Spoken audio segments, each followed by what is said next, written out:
अगर आप किसी भी तरीके की प्रॉपर्टी बाय या सेल करते हैं तो आपको गवर्नमेंट में पहले एडवांस में टीडीएस डिपॉजिट कराना होता है। यह उनके ऊपर एप्लीकेबल होता है जो बायर्स होते हैं। तो बायर को सेलर के अगेंस्ट उसका 1% प्रॉपर्टी वैल्यू का टीडीएस डिपॉजिट कराना होता है और वो प्रोसेस कंप्लीटली ऑनलाइन होता है। तो आज हम इस वीडियो में उस प्रोसेस को डिस्कस करने वाले हैं, तो वीडियो में एंड तक बने रहिएगा। चलिए स्क्रीन पर चलते हैं। तो आपको इनकम टैक्स की वेबसाइट पर आना है और जैसे नॉर्मल आप लॉगिन करते हैं वैसे ही इसको लॉगिन करना है। अगर आपका ऑलरेडी रजिस्टर्ड है तो आप लॉगिन करेंगे, अगर आपका ऑलरेडी रजिस्टर्ड नहीं है तो पहले आपको रजिस्टर करना पड़ेगा।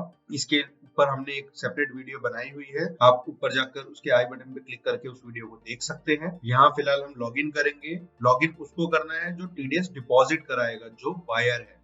इसके बाद हम लॉगिन करते हैं। जैसे ही आप लॉगिन करेंगे आपको ई फाइल पर जाना है, तो नीचे ये थर्ड ऑप्शन ई पे टैक्स पे क्लिक करना है। इसके बाद आपको न्यू पेमेंट वाले ऑप्शन पे क्लिक करना है और आप जैसे ही ड्रॉप डाउन करेंगे यहाँ पर लिखा आ जाएगा 26 QB TDS on sale of property. आपको इस पे प्रोसीड करना है। इसके बाद ये आपसे रेजिडेंशियल स्टेटस पूछता है, बाकी की डिटेल ऑटो फिल होगी जो आपकी प्रोफाइल में आपने मेंशन कर रखी होगी। इसके बाद ये पूछता है कि जो प्रॉपर्टी के बायर हैं वो एक है या एक से ज्यादा है। हमारे केस में एक ही है तो हम नो पे क्लिक करेंगे और आगे बढ़ेंगे। इसके बाद आता है सेकंड स्टेप। यहाँ पे आपको सेलर की डिटेल डालनी होती है। इट मींस जिससे भी आप प्रॉपर्टी खरीद रहे हैं और जिसके अगेंस्ट आपको टीडीएस डिपॉजिट कराना है उसकी पैन डिटेल यहाँ पे डालनी होती है। जैसे ही आप पैन नंबर डालेंगे बाकी की डिटेल ऑटोमेटिकली फिल हो जाएगी। इसके बाद आपको उसका एड्रेस की डिटेल डालनी है। इसके बाद मोबाइल नंबर और ईमेल आईडी डालना है। Whether more than one seller, हमारे केस में ये यस है। अगर आपको सिंगल सेलर वाला देखना है तो ऊपर आई बटन पर वीडियो का लिंक दे रखा है, आप उस पर जाकर देख सकते हैं कि सिंगल सेलर वाले को कैसे फिल करते हैं। हमारे केस में डबल सेलर है इसलिए मैंने यस पे क्लिक किया है। इसके बाद इसको कंटिन्यू करना है। इसके बाद ये आपसे एडिशनल डिटेल्स मांगता है, लाइक टाइप ऑफ प्रॉपर्टी, आपकी लैंड है या बिल्डिंग है। इसके बाद उसका एड्रेस डालना होता है। इसके बाद आपको पोस्ट ऑफिस और एरिया लोकेलिटी सिलेक्ट करना है। इसके बाद date of agreement of booking, इसके बाद वैल्यू ऑफ कंसिडरेशन, इसके बाद date of payment credit made to seller और डेट ऑफ डिडक्शन। अब इसके बाद आपको डालना होता है पेमेंट टाइप, कि आप ये इंस्टॉलमेंट में पे कर रहे हैं, लमसम पे कर रहे हैं। इंस्टॉलमेंट मींस आप पैसे को ब्रेक कर करके पेमेंट कर रहे हैं, लमसम यानी एक बारी में ही फुल पेमेंट कर रहे हैं, तो हम लमसम पेमेंट कर रहे हैं। इसके बाद whether stamp duty value is higher than sale consideration, हमारे केस में नो है। इसके बाद आपको total amount paid credited currently और total stamp duty value of the property, ये दो चीजें इसमें मेंशन करनी है। यहाँ पे वो अमाउंट डालना है जो आपने सिंगल पेन होल्डर को पे करना है।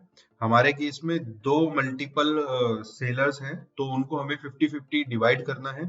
उसका मैं इसमें अमाउंट डाल रहा हूँ। इसके बाद आपको स्टैम्प ड्यूटी वैल्यू डालनी है प्रॉपर्टी की। इसके बाद आपको ड्रॉप डाउन करके नीचे आना है। यहाँ पर जैसे ही आप वैल्यू डालेंगे ये ऑटो पिक कर लेगा। इसके बाद आपको उसका टीडीएस अमाउंट डालना है जो कि 1% होता है। यहाँ पे गवर्नमेंट ने क्लियर नोटिफिकेशन भी दे रखी है कि अगर सेलर का पेन इनऑपरेटिव हुआ या इनएक्टिव हुआ तो उस केस में आपको टीडीएस जो है वो हायर रेट ऑफ परसेंटेज पे काटना है।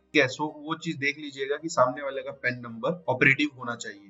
तो जैसे ही आप कंटिन्यू पे क्लिक करेंगे अब आपका फाइनल सबमिशन जो भी होगा वो यहाँ पर शो करेगा। लाइक आपको यहाँ पर सारी इंफॉर्मेशन मिल जाएगी कि आपकी पेमेंट डिटेल कौन सी है, किस फाइनेंशियल ईयर में पे कर रहे हैं, क्या असेसमेंट ईयर है, किस हेड्स में पे कर रहे हैं, क्या प्रेफर्ड मोड है पेमेंट करने का, किस डेट को पेमेंट कर रहे हैं। इसके बाद जो प्रॉपर्टी बाय कर रहा है उसकी इंफॉर्मेशन यहाँ पर पूरी आ जाएगी। इसके बाद जो प्रॉपर्टी सेल कर रहे हैं उसकी इंफॉर्मेशन आ जाएगी। इसके बाद जो भी आप प्रॉपर्टी है उसकी डिटेल क्या है, कितने में सेल हो रही है, कितना इनका शेयर बनता है, वो वाली इंफॉर्मेशन आ जाएगी। इसके बाद लास्ट में जो टीडीएस आप डिपॉजिट करने जा रहे हैं उसकी इंफॉर्मेशन आ जाएगी। इसके बाद आपको पे नाउ पे क्लिक करना है।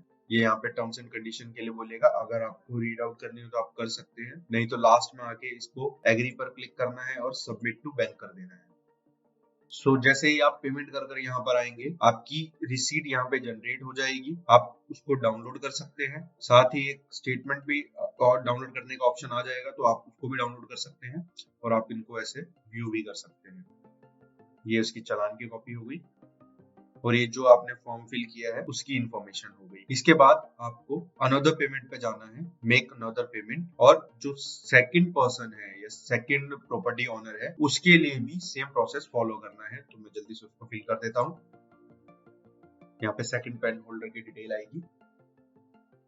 तो प्रोसेस कंप्लीटली सेम ही रहना है, सिर्फ एक दो माइनर से चेंजेस हैं, वो मैं आपको बता दूंगा कि क्या चेंजेस हैं वो। तो जैसे आपने पहले फिल किया था वैसे ही सेम इसको फिल करना है। लाइक उसके पेन की डिटेल के बाद उसका रेजिडेंशियल एड्रेस,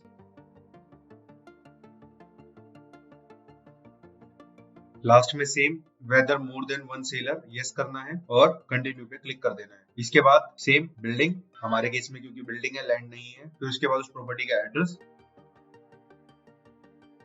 इसके बाद date of agreement, total value of consideration. तो ध्यान रखिएगा टोटल वैल्यू ऑफ कंसिडरेशन वही डालनी है जो टोटल सेलिंग वैल्यू होनी है, ठीक है। वैसे तो आप उसको पार्टली भी डाल सकते हैं, बट क्लियरिटी के लिए आप जो टोटल वैल्यू है वही डालिएगा। इसके बाद date of payment, date of deduction, payment type हमारी लमसम है, stamp duty, whether stamp duty value is higher than sale consideration. इसके बाद आपका अमाउंट पेड क्रेडिटेड। इसके बाद सेम आपको टीडीएस अमाउंट सेलेक्ट करना है, यहाँ पर इसको कंटिन्यू पर क्लिक कर देना है। इसके बाद सेम आपको पेमेंट ऑप्शन सेलेक्ट करना है और कंटिन्यू पे क्लिक कर देना है। इसके बाद फाइनल प्रीव्यू आएगा, वो आप एक बार देख लीजिएगा। जैसा कि मैंने पहले बताया था सेम इंफॉर्मेशन ही इधर मिलेगी आपको। इसके बाद पे नाउ,